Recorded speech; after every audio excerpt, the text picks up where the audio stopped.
வணக்கம். இன்றைக்கு நான் வெண்டிக்காயிலே ஒரு பொரியல் மாதிரி செய்ய போறேன். அதுக்கு வெண்டிக்காயை நல்ல வடிவாக கழுவி வடிய விட்டுருக்கிறேன். இதை ஸ்லைஸா வெட்டி எடுக்க போறேன்.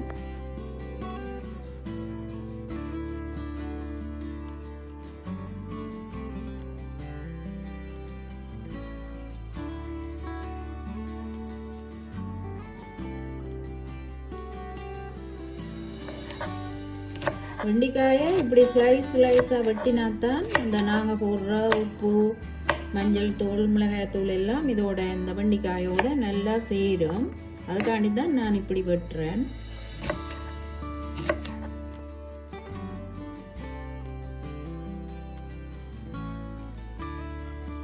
இந்த வெண்டிக்காய் பொரியல் செய்யறதுக்கு நான் ஒரு சட்டி அடுப்பில் வச்சு நல்லெண்ணெய் சேர்க்கிறேன். கடுகு பெருஞ்சீரகம் சேர்க்க போறேன்.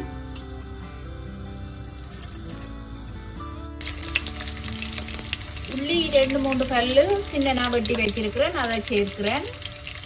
ஒரு பெரிய வெங்காயம் வெட்டி வச்சிருக்கிறேன், அதையும் சேர்க்கிறேன்.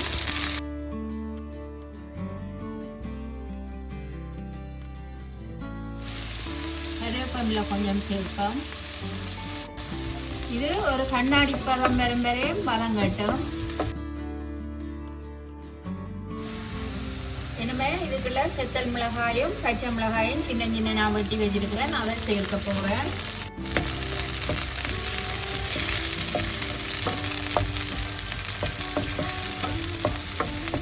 ஒரு 1/2 டீஸ்பூன் கட்டை மிளகாய் தூள் சேர்ப்பேன்.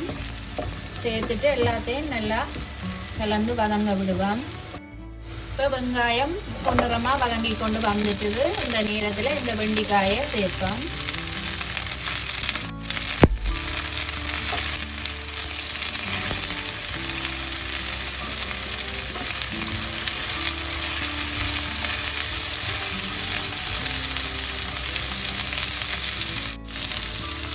இனிமேல் இந்த வெண்டிக்காய் விழுவிழுப்பு தன்மை இல்லாமல் இருக்கிறதுக்கு நான் கொஞ்சம் தேசி புளி சேர்த்துட்டு மூடி கொஞ்ச நேரம் அவிய விட போறேன்.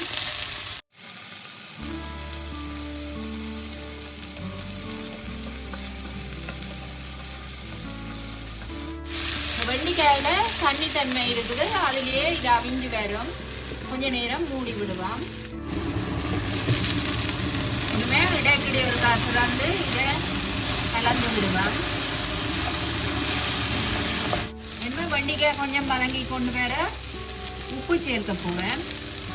இதுக்களவான உப்பை கொஞ்சமா மஞ்சள் தூள் சேர்க்க போறேன்.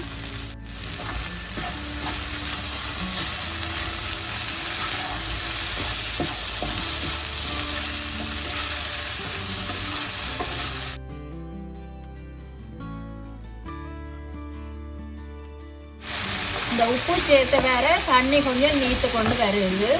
இதுலயே கொஞ்ச நேரம் இந்த வெண்டிக்காய் அவியட்டும். நல்லா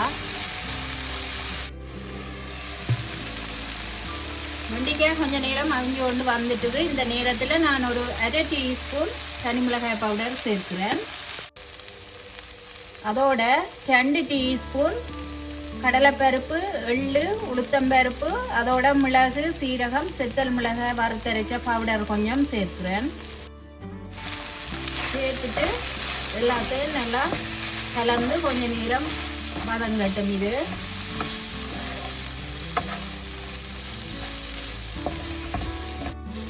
இதுக்கு உப்பு கொஞ்சம் காணாது, உப்பு சேர்க்க போறேன். உப்பு சேர்த்துட்டு எல்லாத்தையும் நல்லா கலந்து கொஞ்ச நேரம் மூடி பொரிய விடுவோம் இந்த வெண்டிக்காயை. இன்னும் கொஞ்ச நேரம். இப்போ வெண்டிக்காய் ரெடி ஆயிட்டுது. நான் ரக்க போறேன். அடுப்பை நிப்பாட்டி போட்டு இன்னும் கொஞ்சம் தேசி புளி சேர்க்க போறேன். இதுக்கு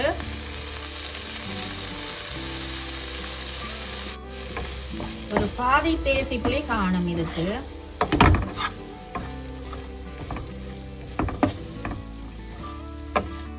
நான் இப்ப வெண்டிக்காய் பொரியல் செய்து எடுத்துட்டேன்.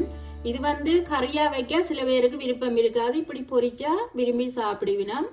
அதுக்கு நான் கொஞ்சம் எண்ணெயில தான் இதை பொரிச்சு எடுத்திருக்கிறேன்.